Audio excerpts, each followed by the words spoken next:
Welcome to Leading Customer Loyalty Overview. My name is Sandy Rogers, and I'm the Loyalty Practice Leader for Franklin Covey Company.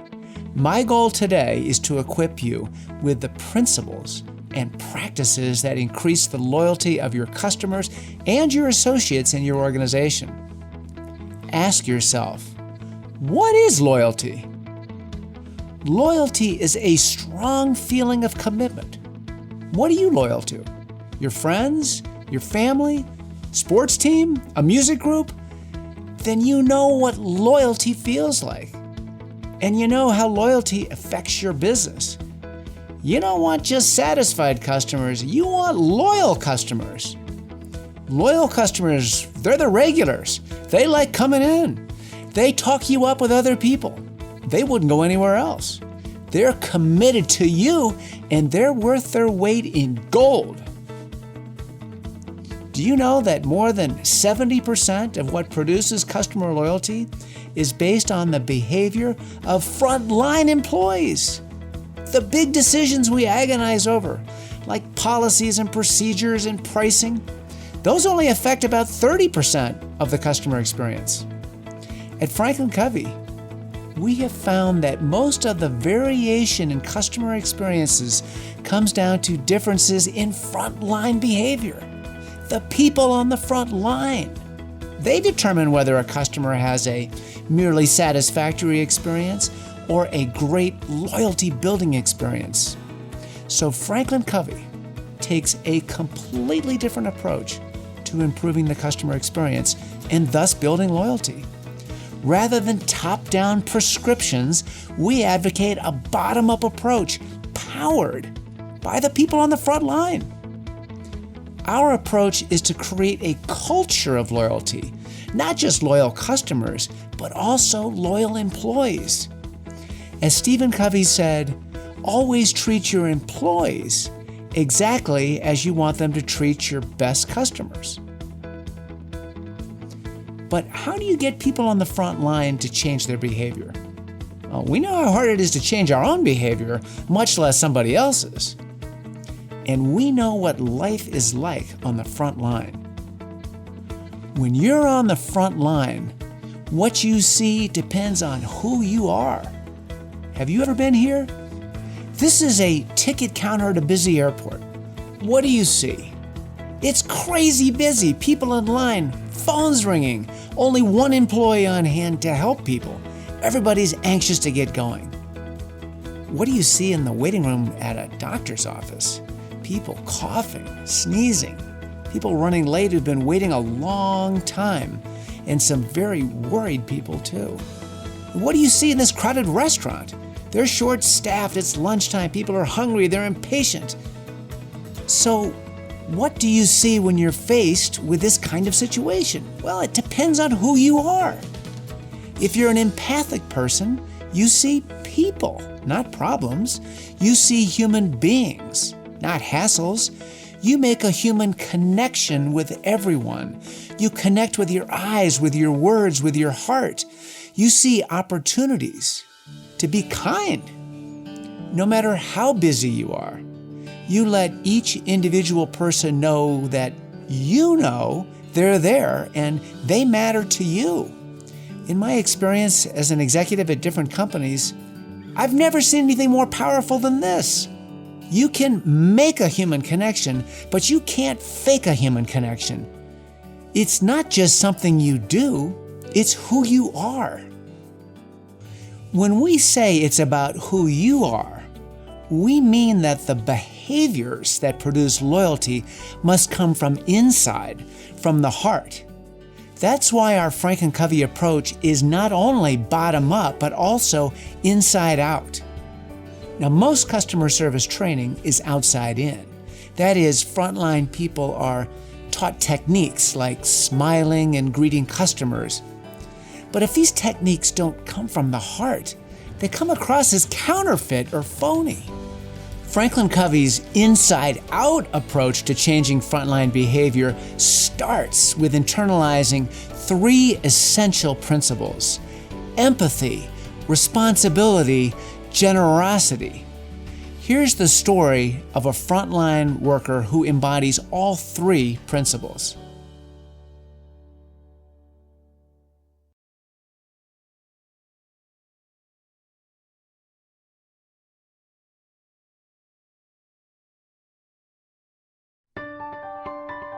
My name is Canyon. I'm a technician here at Safe Light Auto Glass in Portland, Oregon. I'm Lummi from the Lummi Reservation. Really great people. We're very loving. Whenever I get a customer on the phone, trust is a very big thing. It takes years and years to trust somebody, and we have minutes. Every morning, I give each one of my customers a call, giving them a closer ETA. And when I called this customer, I discovered that he was deaf. Then I thought of Amanda. I've known American Sign Language since I was about 8 years old. I always thought it was beautiful in that it's like music for your eyes. And I thought that was an amazing gift to have, to be able to communicate with the deaf. Canyon, I'm gonna give Canyon a name sign. Canyon said that there were some really important things that he wanted to communicate with his client. I don't know if you've ever taken the time to learn a little tiny bit of somebody else's native tongue. That opens up the doors to trust. My name is Amanda. My friend, Canyon, asked me to help him explain how today's appointment will go. The first thing he noticed was a crack in my phone because I dropped it. The whole process will take up maybe half an hour, maybe 45 minutes, that's all. He was nodding his head and giggling a little bit. Grateful, I guess, would be the word. That's it, thank you. The walls did fall, and I earned his trust that day, I guess.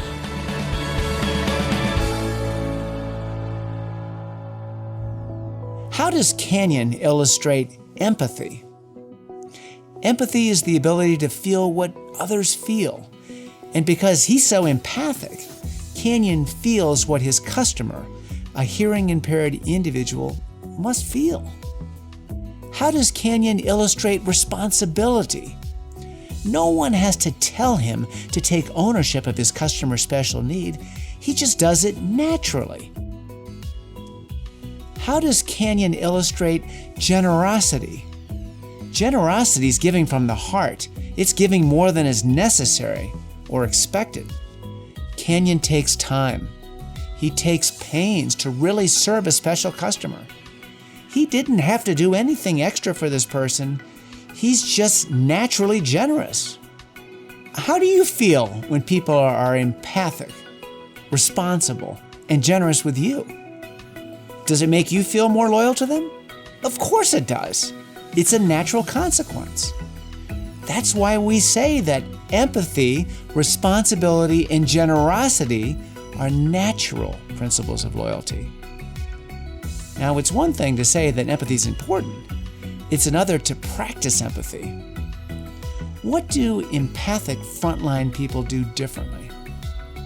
Well, first, they make a warm human connection with everyone. Second, they're great listeners. They don't just pretend to listen. They listen to learn what the customer really needs and to build the relationship. As for the second principle of loyalty, responsibility, how often do we encounter frontline people who, for one reason or another, cannot or will not take responsibility for customer needs? Here's an example. I'm starved. Let's get some tacos. Welcome to Taco Platter, where every day is hot, hot, hot. Can I take your order? Yeah, 3 tacos, 2 burritos, and a soda. You're a vegetarian. I'll mess up your order. I know it. You tell him. Yeah, I'll have a soft taco, no meat, beans instead of the meat. Yeah, there'll be an extra 25 cents for the extra beans. Huh. I don't want extra beans. I just want you to take the meat off the taco Yeah, and replace it with beans. I know. I'm just charging you for the beans. I don't want extra beans. I just want you to put beans on the taco in place of the meat. Yeah, that'll be 25 cents more. Listen. Will that be all? Make me a soft taco, but with no meat. In place of the meat that you were going to put on my taco, Put a scoop of beans. Does that work for you? I don't have a button for that. What? All right, that's fine. We'll pay the extra 25 cents. Oh, I'll give him some sense. Please pull forward. Has this sort of thing ever happened to you? Now, what do responsible frontline people do differently?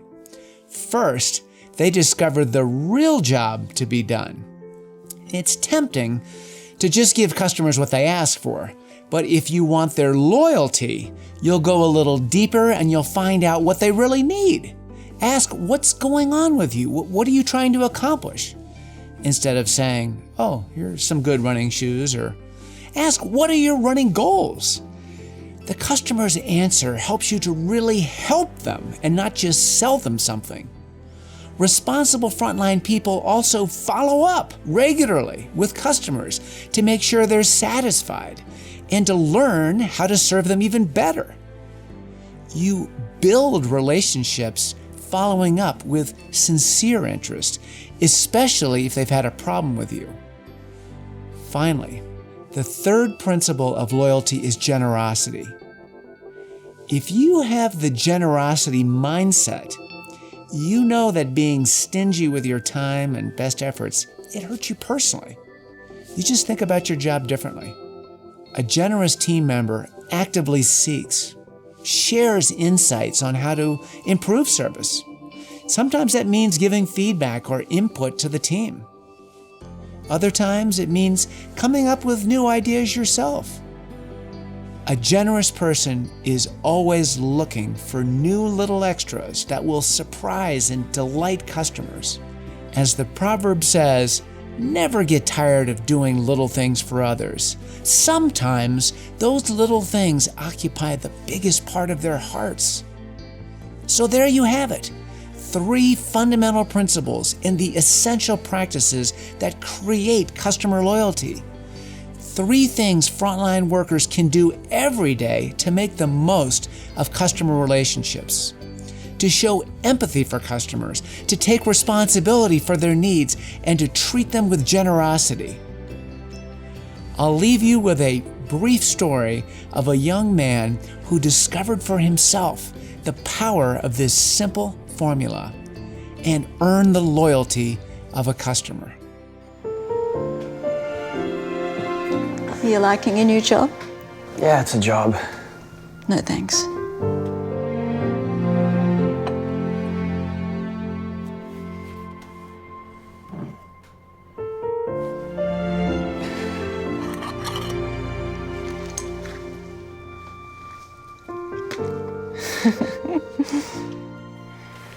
I'm late.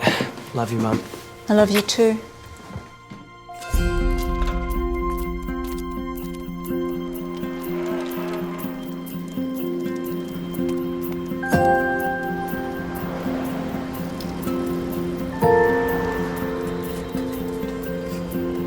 Sorry. It's okay. Can you take over from this? Yeah? Yeah.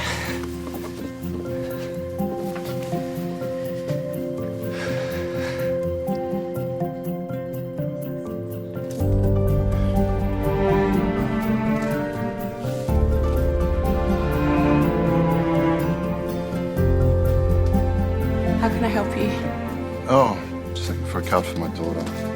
Can you tell me about your daughter? Oh, she's my sweet little 16-year-old teenager. Okay. Well, let me have a look. Sure. I think this one could work. Okay. What you have to do, you need to tie a knot first. Yeah. This is great. Thank you so much. My pleasure. Tie the knot. Good afternoon. We're looking for a gift for Mum. Beautiful white roses here.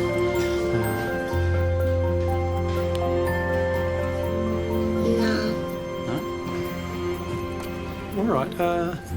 What's your favourite colour? Pink. Okay. We had a couple of pink roses. Yes? We like that? Oh, absolute pleasure.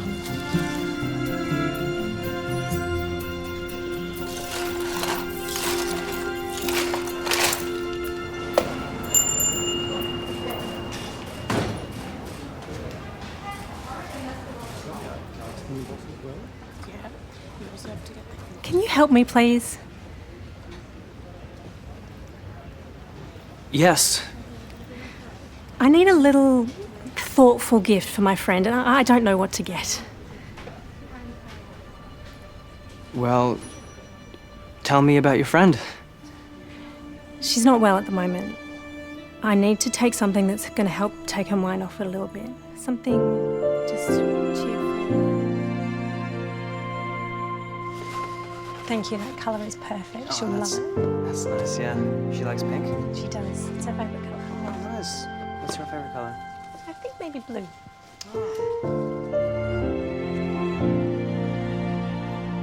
You had a really good day. Yeah. Well done. I'm going to read you this card from our shelves. Something I saw today made me think of this. It says, "The purpose of this life is not to be happy. It is to be useful, to be honourable, to be compassionate.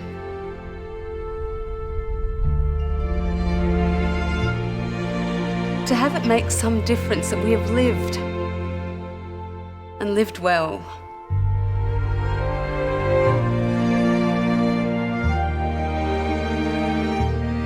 That's by Ralph Waldo Emerson. What we do here may be small, but our job here is to make a difference. And that little difference can mean the world.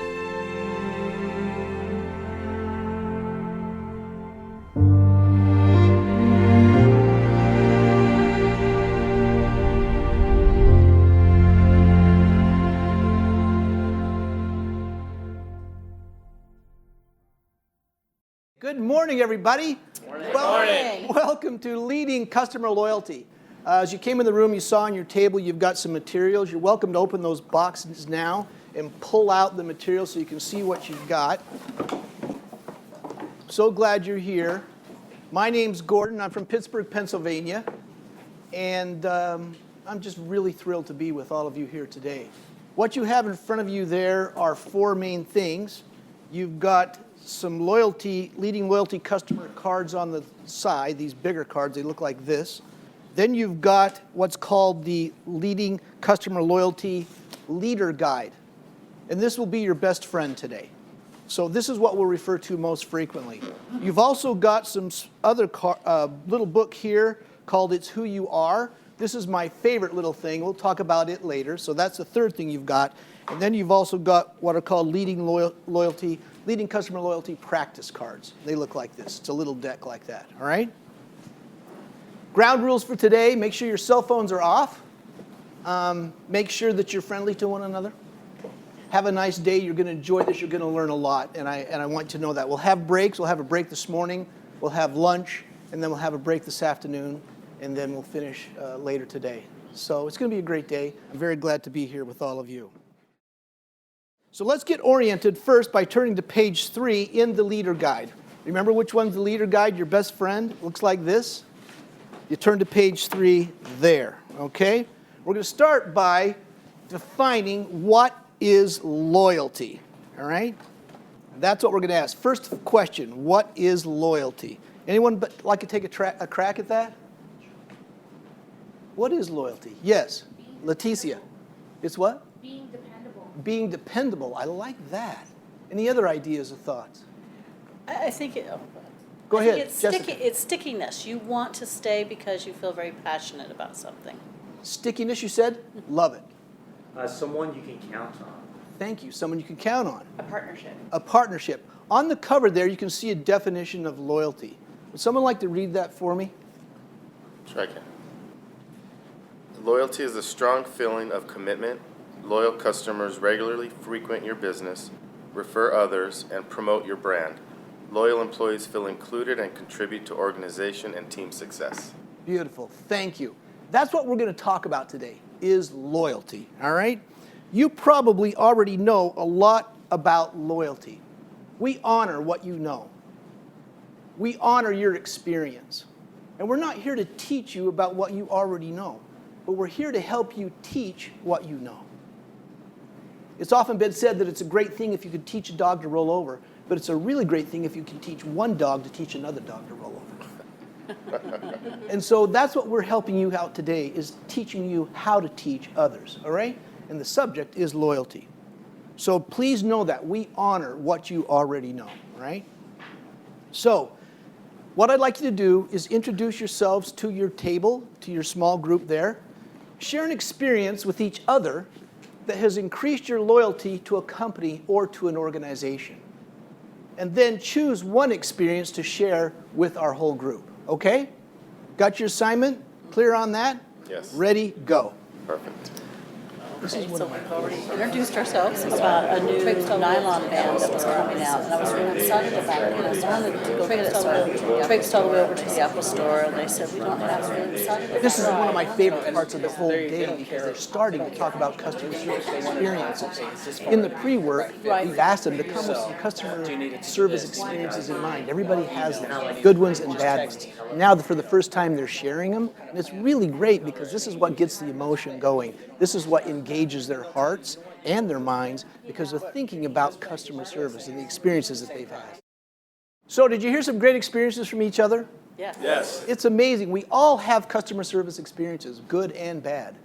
And I think about what gets me going and what gets me depressed and discouraged is sometimes these great experiences are great and the bad experiences are pretty bad, aren't they? Yeah, absolutely. They really are. So let's pick a leader from each group. Everybody put your finger in the air.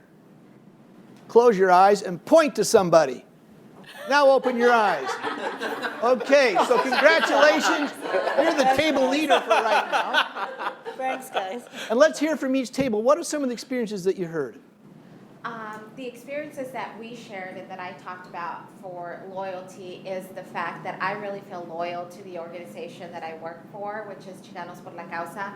And one of the primary reasons is the flexibility, and as a working mom, just having that ability to come in a little late or leave a little bit early and be able to make up my time either in the evening or on the weekend has just really become priceless and has made me really loyal to the organization I work with and has me engaged and passionate about what I do. Beautiful, Erica. So they're flexible with you.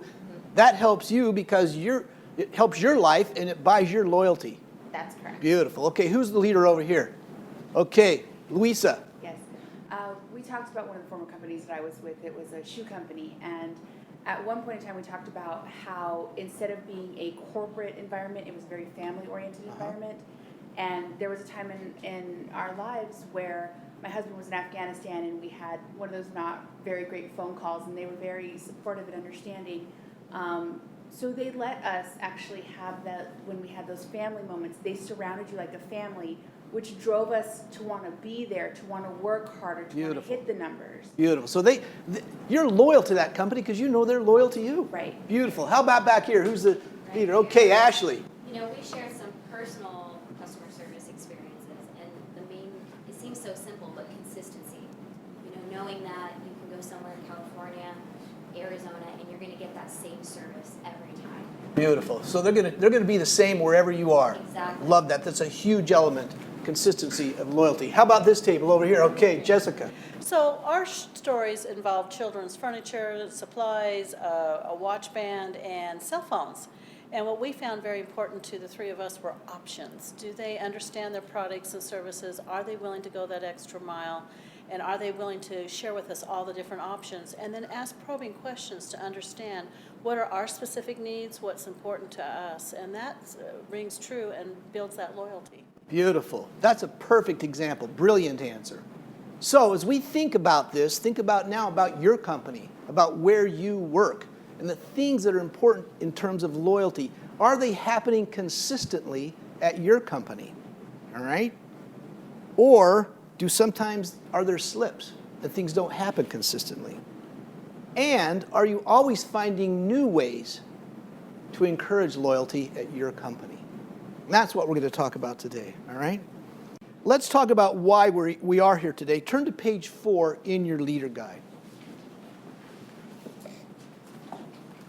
I'd like a volunteer to please read the purpose of the work session today. It's right here up on the screen. Yes, thank you, Gerardo. Garen.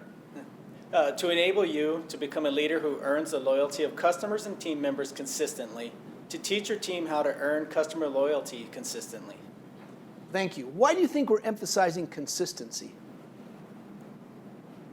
Anyone? Garen.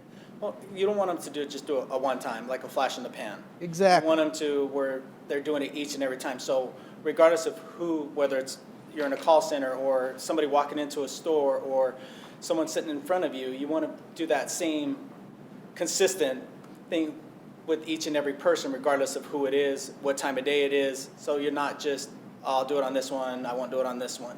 Beautiful. And something else, and Erica alluded to it, and so did Luisa. We're talking not only about customers today, but also employees. Why do you think we're talking both about customers and employees, their loyalty?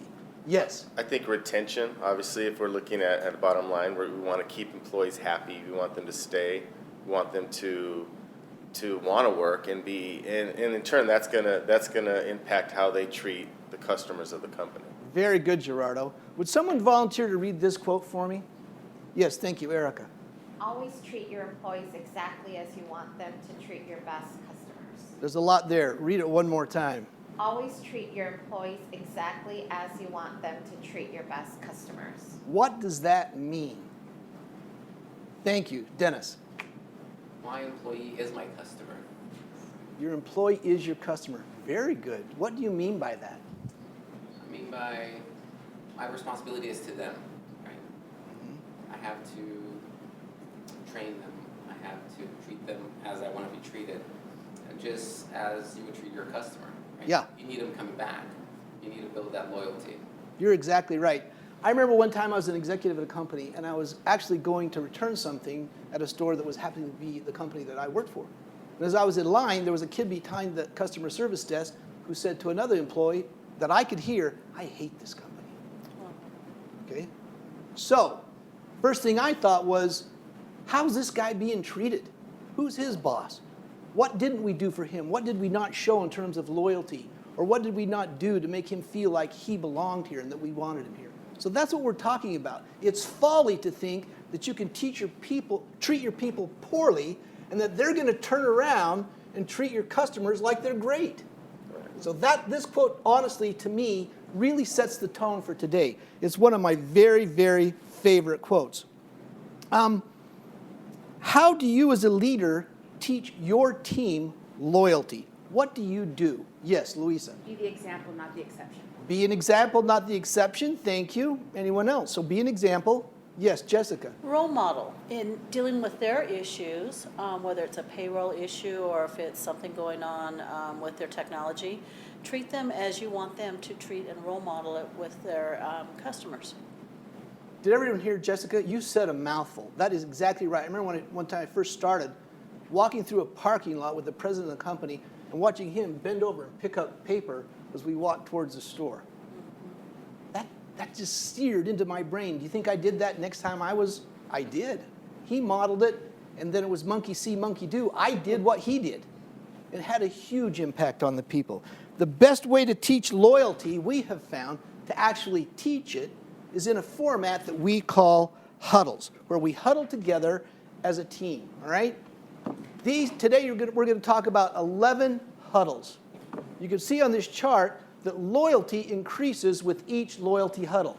So we start here with 1, we move through to 11, and loyalty increases along the way. Can everybody see that and understand that? And this process is based on these 11 team learning sessions called huddles. And as you hold these huddles with your team, you're going to find that customer and team member loyalty increases. Not just customer loyalty, but your team member loyalty, all right? When you finish the 11 huddles, you might even wish to repeat them. Repeat some of them, repeat all of them, go through the whole series again. Any number of times, particularly if you want to orient new team leaders. Everybody clear on that? Yes. Who can tell us what a huddle is in your mind? Louisa. I go football. Football, okay. So each quarterback, each team member around, tell them the plan, tell them the play, you break up and you go for it. Perfect. Same thing with your team. Everybody in the huddle knows what to do. How long does a huddle typically last?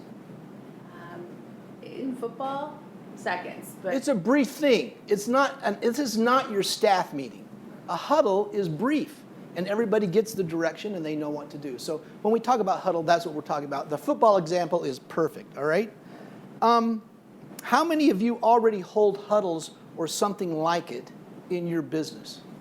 Wow, that's wonderful. Good. So you can see the value of it. It's a very valuable thing. The company that I just left, we did it in the morning, we did it at lunchtime, and we did it at the end of the day. And then we did it throughout the day, one-on-one, as people came on, just so everybody knew what the game plan was for the day. Very good. The 11 loyalty huddles are your best opportunity for teaching your team the principles and practices of loyalty. So today is a practice session. You are going to teach how to use 4 tools that will enable you to teach your team successfully in these huddles. And they're the ones I alluded to a little bit earlier. First, you have what we call the practice cards. These practice cards, this is the small deck. These are your primary teaching tool. And they're small and they're pocket size. And you'll find that your team will like to carry them around in their pockets and refer to them. And then you will refer to them as you engage with your team. These are not a crutch. You'll find that your team loves the fact that you're using the card and they're using the card. They know what's on the card. They know what's on your card. There are no surprises there, okay? So first tool are these practice cards. Secondly, you have your leader guide that we mentioned earlier. The leader guide is your primary teaching tool. It's going to be your script as the leader, all right? The script for holding those 11 huddles is the second tool, and it's the one that's right here, looks like this, leading customer loyalty. The videos you see today and the audios that you hear will also be available to you on the URL. So you'll have access to some phenomenal teaching tools in terms of audios and videos. The video URL and audio URL is in page 5 in your leader guide. You'll also have some scenario cards that look like this that we'll use today and that you can use with your people. They're scenarios, you can read them and use them to practice, and they teach the principles and the practices, all right? Everybody on your team gets a copy of this great booklet. This, to me, is one of the most fun, exciting things that you're going to have. So everybody on your team will have it, and you'll find that they'll be reading it on breaks or during the day and picking up all kinds of great snippets of information that's going to help them increase customer loyalty. My favorite thing is to run into someone who's got this in their back pocket and it's dog-eared, the pages are turned, they've made notes, their name's on it. It's because they're going to love this little booklet, all right? Now, let me show you how to use the leader guide to conduct huddles. This one just happens to be open on page 4, but this is what you will use today in our huddles, and you'll also use it when you conduct huddles with your team members, all right? The leader guide is your script. Has anyone ever used a script before? You know what that's like in a call center or sometimes in a selling situation. It's your script for conducting the loyalty huddles. Please open your leader guide to page 7. Each huddle is numbered up here in the top part of the page. Your script is in normal text. This is your script. And then what you've got in bold are your instructions as the leader. So when it's telling you to do something, it's in bold. Your script is in normal text, all right? The questions you ask, the activities you do, those are all in normal text.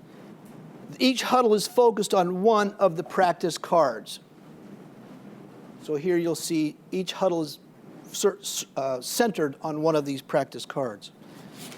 The cards are also produced in the leader guide. So this is a duplicate of what is on the card. So you see the card here. It's also in your leader guide. Have your team bring their practice cards with them to the huddle so they can discuss what's on the cards. And like I said, they will love having those with them. Now I'm going to conduct the first of the 11 huddles with you. When I finish the huddle, I'll ask each of you in your small groups to reteach Huddle 1 to the people on your team, as if you were teaching it to your own teams back at work. All right, is that clear? Yes. So pay close attention, because I'm going to ask you in a few minutes to do the same thing, all right? And if you'd like, you're welcome to follow along on the huddle card to see if I'm doing it right.